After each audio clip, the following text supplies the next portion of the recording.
Wah, berita heboh ini guys. Tentara Amerika Serikat mendadak dari Iran. Padahal kemarin sempat panas deh. Lu tahu ya, ada begitu banyak kapal perang Amerika Serikat sampai kapal jadi dikirim ke perairan Iran karena mereka mau menyerbu Iran. Tapi kemarin mendadak kapal-kapal perang ini ditarik guys. Ada apa sebenarnya yang terjadi di Timur Tengah nih? Dunia makin panas, tapi kok tiba-tiba ada kabar baik ya jangan-jangan ya? Kalau lu penasaran ada apa sih prahara antara cinta segitiga Iran, Israel, dan Amerika Serikat? Jangan di skip video ini. Let's check this out. Jadi sebelumnya guys, ada 10 kapal perang Amerika Serikat yang mengepung lautan Iran. Nah ini disebut-sebut bakal jadi Venezuela jilid 2. Karena ini juga yang dilakukan oleh Angkatan Laut Amerika Serikat sebelum mereka menculik Nicolas Maduro dari rumahnya sendiri guys. Nah ini formasi yang jauh lebih berbahaya. Kenapa? Karena kapal-kapal perang yang mengepung Iran jumlahnya jauh lebih besar dan jauh lebih banyak dan jauh lebih powerful dibanding formasi yang digunakan Angkatan Laut Amerika Serikat ketika mau Venezuela. Jadi persis nih guys, minggu lalu ya hari Rabu ada peningkatan jumlah kapal perang di Timur Tengah. Dan jumlahnya jauh lebih banyak dibanding di Karibia waktu Washington melancarkan operasi rahasia buat menangkap pemimpin Venezuela Nicolas Maduro. Dan lebih heboh lagi, dari total 10 kapal yang dikerahkan itu, di situ juga ada kapal induk USS Abraham Lincoln. Ini kapal yang luar biasa berbahaya karena dia didampingi oleh 3 kapal perusak. Termasuk juga pesawat tempur siluman F-35C yang paling canggih saat ini. Ini salah satu pesawat jet modern yang paling berbahaya di dunia guys. Nah kenapa penting guys buat gue mention ya dari semua kapal perang yang dikirim Amerika Serikat, especially USS Abraham Lincoln. Karena Abraham Lincoln ini harganya lebih dari 100 triliun guys. Lu bayangin satu kapal perang harganya 100 triliun rupiah lebih. Kurang lebih sekitar 7 miliar dolar guys. Gila, ini duit berjalan nih. Lu pengusaha besi rongsok pasti seneng kalau lihat kapal ini lewat. Duit triliunan soalnya. Kenapa kapal USS Abraham Lincoln penting guys? Karena kapal ini merupakan kapal kelas Nimitz bertenaga nuklir. Jadi kapal induk kelas Nimitz ini punya panjang 333 meter. Bisa mengangkut 100.000 ton peralatan termasuk 65 pesawat, diantaranya skuadron jet tempur F-35 Lightning dan jet tempur F-18 Super Hornet guys. Ini belum termasuk rudal-rudal lain yang dibawa oleh kapal induk ini ya. Karena dia punya banyak rudal termasuk NATO Sea Sparrow dan banyak senjata anti rudal lainnya. Dan kenapa ini menjadi berita yang sangat signifikan guys? Karena kepungan kapal perang Amerika Serikat ini beritanya berbarengan dengan ajakan negosiasi Donald Trump. Memang Donald Trump ini unik guys. Sebelum mengajak orang negosiasi, meeting, dia kerahkan dulu pasukannya ke negara lain ya. Kalau perlu ngebom dulu baru ajak negosiasi. Hebat nih Donald Trump nih. Dan ini langsung dibalas sama Iran juga. Donald Trump lu kalau mau ngajak orang nego, kayaknya yang namanya negosiasi itu nggak dimulai dengan ancaman pengeboman dong, ancaman perang. Ini maksudnya apa nih? Dan namanya Iran ya. Iran ini memang bangsa yang unik. Namanya juga bangsa Persia ya. Pernah menguasai planet bumi nih. Mereka nggak gentar meskipun udah dikepung sama banyak angkatan laut Amerika Serikat. Malah pemimpin Iran itu balik ngancem ke Amerika Serikat. Kalau lu berani nyerang kita, percayalah kita bakal menyerang balik. Dan kita bakal membuat perang regional yang jauh lebih besar dibandingkan perang Teluk sebelumnya. Makanya gak heran kalau Amerika Serikat langsung tarik mundur guys pasukannya dari Timur Tengah. Mereka langsung tarik mundur kapal perangnya dari perairan Iran. Dan ketika Amerika Serikat menarik mundur pasukan dia dari Iran, tentu ini kabar baik buat para investor di dunia ya. Semua happy karena perang dunia 3 bisa dicegah. Kecuali satu negara yang malah marah, panik, bete guys. Kenapa? Karena kalau Amerika Serikat mundur dari Iran, berarti gagal nih skenario perang dunia 3 terjadi. Dan lu udah tahu dong nama negaranya apa? Yang kesel, yang sebel ketika Amerika Serikat tarik mundur pasukannya. Coba lu tebak. Iya betul, nama negaranya Israel. Begitu Amerika Serikat tarik mundur armada lautnya, Israel langsung marah-marah guys. Israel bahkan guys sampai mengancam Amerika Serikat, mengancam Donald Trump. Kalau lu tarik mundur pasukan lu, kalau lu tidak menyerang Iran, siap-siap ya Donald Trump, Israel akan melakukan tindakan yang ekstrim. Akan ada konsekuensi dari penarikan mundur ini. Ngeri nih. Ini bukti bahwa Amerika Serikat selama ini dikangkangin nih sama Israel nih. Ngeri nih. Tapi Donald Trump ini agak unik juga. Dia gak takut juga sama Netanyahu. Even Israel udah merilis dokumen-dokumen juga guys.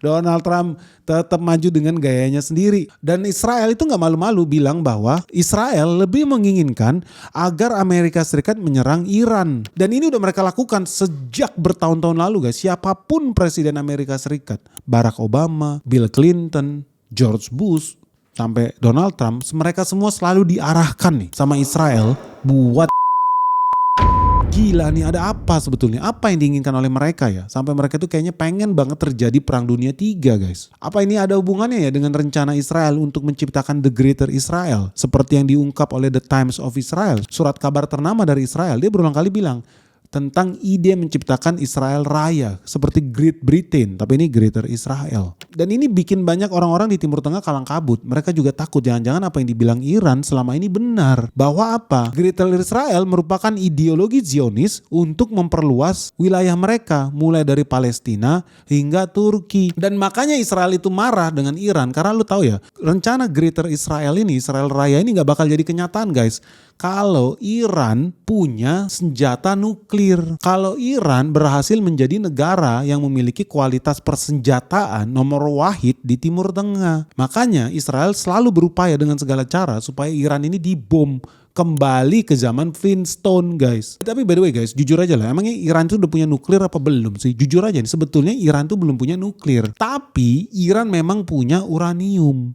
Uranium dia cukup untuk membuat 10 senjata nuklir. Dan diperkirakan ya mereka bisa bikin senjata nuklir dalam 3 minggu ke depan. Makanya ini menjadi detik-detik berharga buat Israel membinasakan Iran dari planet bumi. Ya minimal digantilah rejimnya menjadi rejim yang lebih bersahabat. Seperti rejim Mossadegh, rejim-rejim boneka lah yang lebih mesra kepada kepentingan Israel. Sama seperti Arab Saudi, sama seperti Jordan hari-hari ini yang sangat mesra dengan Israel dan Amerika Serikat. Tapi sebetulnya kalau lu kaji lebih dalam guys, Donald Trump itu ada untungnya gak sih detik-detik ini menyerang Iran? Jujur enggak. Kalau Venezuela dia serang ada untungnya enggak? Ada, karena dia ada basis politiknya, konstituennya benci dengan peredaran narkoba.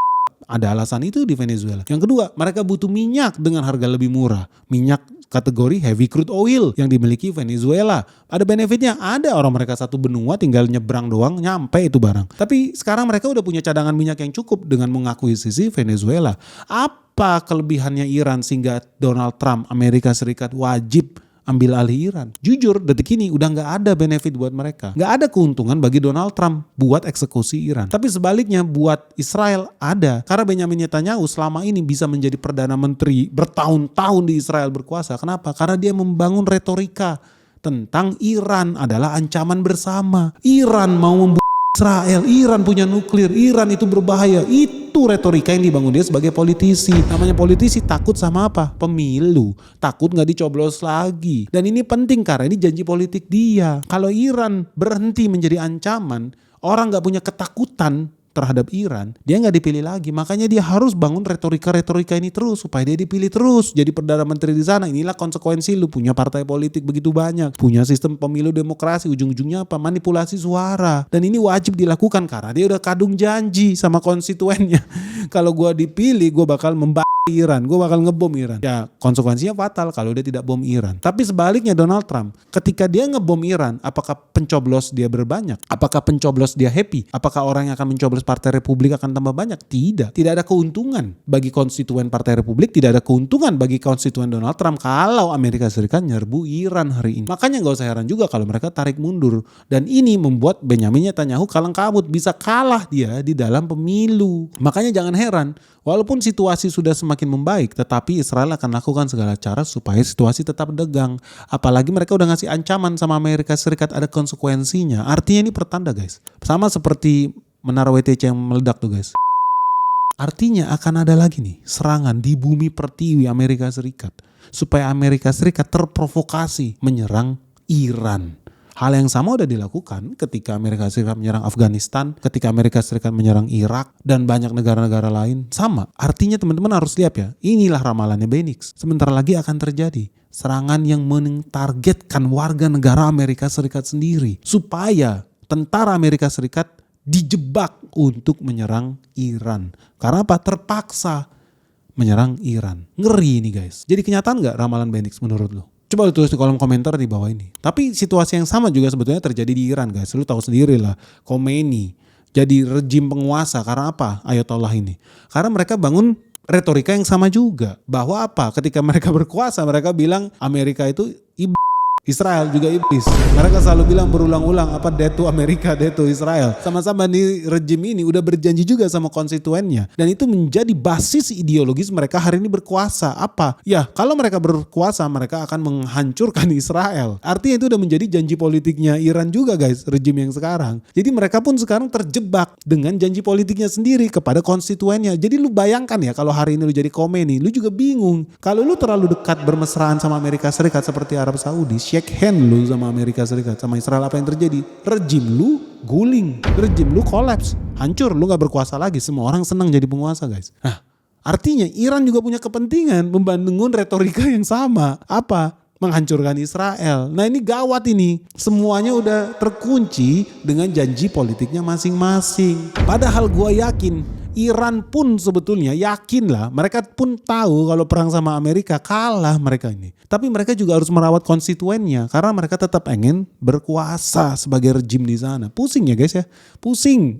Makanya lu gak heran juga kalau gue lihat Prabowo juga pasti pusing nih. Lu bayangkan lah situ yang sama. Gak enak jadi presiden Indonesia guys. Lu bayangin ya. Kalau hari ini dia bilang oke, kita setuju dengan konsep Israel take over Palestina. Pasti apa yang akan terjadi dengan Prabowo? Jatuh. Kalau Indonesia setuju bahwa Palestina diakuisisi Israel, udah pasti Indonesia jatuh, siapapun presidennya pasti. Tapi lu bayangin kalau yang sebaliknya terjadi. Presiden Prabowo memilih untuk bersahabat dengan Palestina, mendukung agenda-agenda Iran, Khomeini dan the gang nih untuk apa? Kemerdekaan Palestina secara penuh. Ya bagus gak? Bagus buat perdamaian dunia. Tapi lu bisa bayangkan keputusan apa yang akan diambil oleh Israel dan sekutunya dan Amerika Serikat. Akan dibom Indonesia. Seperti 98. Mereka punya World Bank, mereka punya IMF, JP Morgan, Citibank, BlackRock. Habis lu punya bursa, digulung.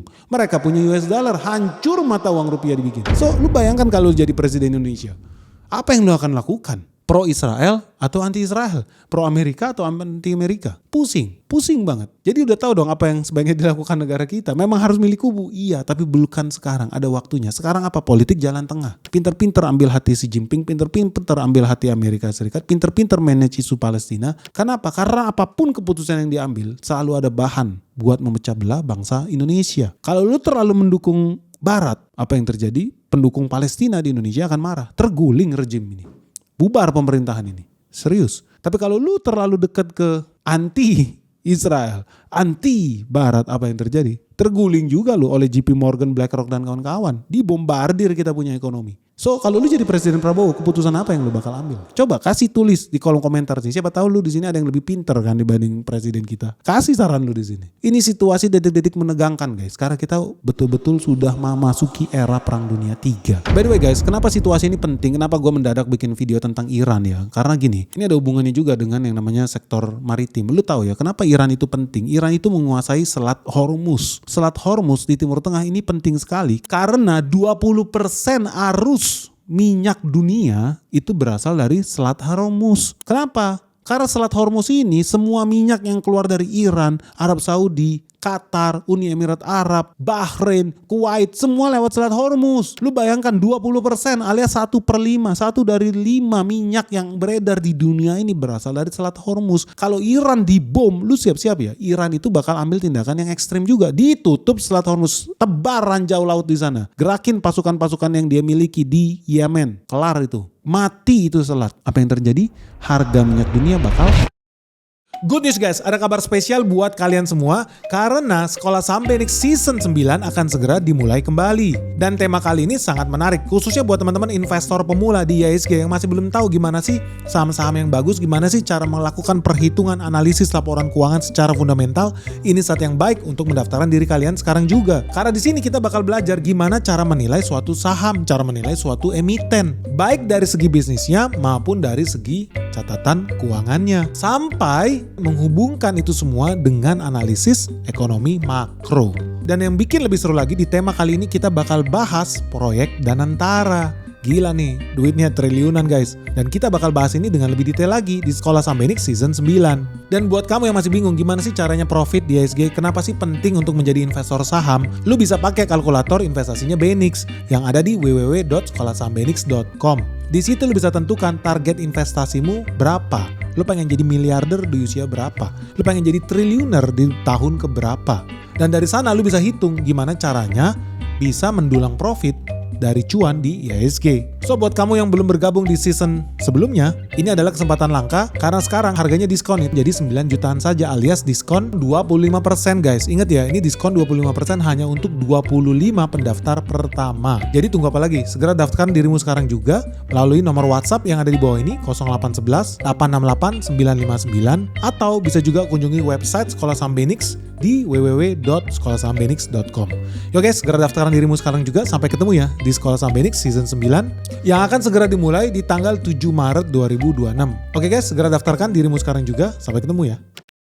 Apa yang terjadi? Harga minyak dunia bakal naik tinggi. Dan teman-teman tahu nggak kenapa ini menjadi isu yang strategis dan kenapa ketika Iran ini sedang dikepung, lu tahu nggak sih sebetulnya? Venezuela dikepung, yang terkencing-kencing bukan Venezuela guys, itu buat analis-analis cap kaki lima. Dia bilang, oh Amerika mau ambil minyak, oh Amerika mau lawan bandar. Oh itu kan analis cap kaki lima guys. Lu udah tahu lah sebetulnya yang diincar Amerika Serikat siapa ketika dia menculik Maduro. Lu tahu nggak siapa yang sebenarnya diincar oleh Amerika Serikat ketika mereka mengintimidasi Iran? Jelas-jelas gak ada untungnya buat konstituen mereka. Tapi lu tahu gak bahwa hari ini minyak Iran itu adalah sumber 80% dari pendapatan negaranya. GDP mereka 80% lebih berasal dari jual beli minyak. Lu tahu gak minyaknya Iran itu berangkat kemana? Minyaknya Iran 80% berangkat ke China. Ngeri nih barang. Jadi lu gak bisa melihat konflik ini seolah-olah cuma konflik Timur Tengah. No, this is world conflict guys. Ini namanya perang dunia. Bukan perang Teluk, bukan perang Iran, bukan perang Timur Tengah, bukan perang Karibian. No, we are at the stage of World War